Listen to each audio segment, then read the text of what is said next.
Shalom, my friends. My my glasses are with the eye doctor. I went and got a new prescription a couple of days ago, and I won't be getting them back for another week or two. And I'll miss them because I really do like those glasses. Anyway, we're here to finish our study in Galatiyim, Galatians, chapter 6. Brothers, if a man is overtaken in some trespass, you, the spiritual ones, put such a one straight in a spirit of meekness, looking at yourself, lest you be tried too. Put such a one straight in a spirit of meekness. There in the original Greek, it's kind of like referring to the setting of a broken bone.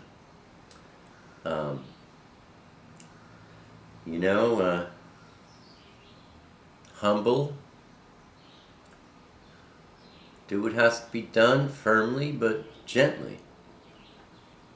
Verse 2, bear one another's burdens, and so complete the Torah of Mashiach.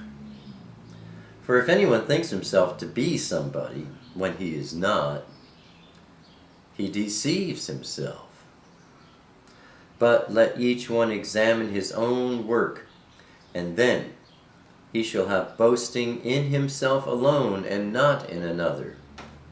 For each one shall bear his own burden. And let him who is instructed in the word share in all that is good with him who is instructing. Hello.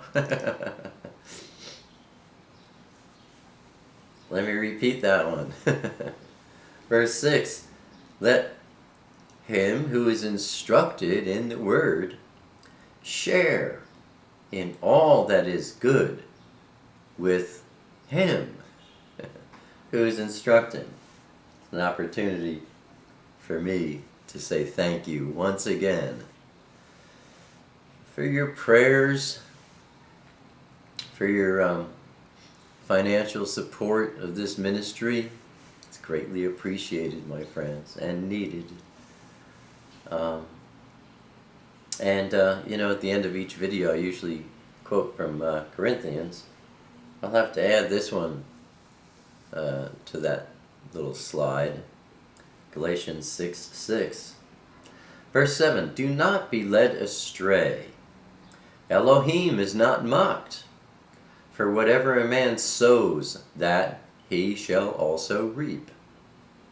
Because he who sows to his own flesh shall reap corruption from the flesh, but he who sows to the Ruach shall reap everlasting chai from the Ruach.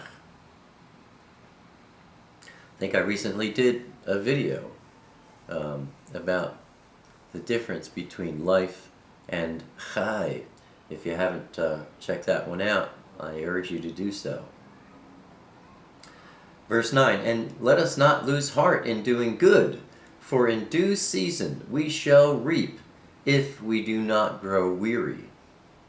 So then, as we have occasion, let us do good to all, especially to those who are of the household of the belief. See with what big letters I have written to you with my own hand. You may remember I mentioned this before. Paul's script was known to be very large. Again, I believe it has to do with he had trouble with his eyes when he was blinded on the road to Damascus. He always talked about the thorn in his side, and I believe it was real troublesome eyes. Verse 12. As many as want to make a good show in the flesh, these compel you to be circumcised, only so that they should not be persecuted for the sake of Mashiach. For those who are circumcised do not even watch over the Torah, but they want to have you circumcised so that they might boast in your flesh. And for me, let it not be that I should boast, except in the stake of our Adon, Yeshua HaMashiach, through whom the world has been impaled to me, and I to the world. In other words, he's done with the world. He's not interested in the world. The world is dead to him, and he's dead to the world. Verse 15, For in Mashiach, Yeshua, neither circumcision nor uncircumcision has any strength, but a renewed creature. And we covered that in one of the previous chapters, so I won't repeat what that's all about. Verse 16, And as many as walk according to this rule, peace and compassion be upon them, and upon the Yisrael of Elohim, the believing Jews. From now on, let no one trouble me, for I bear in my body the scars of the Adon, Yeshua.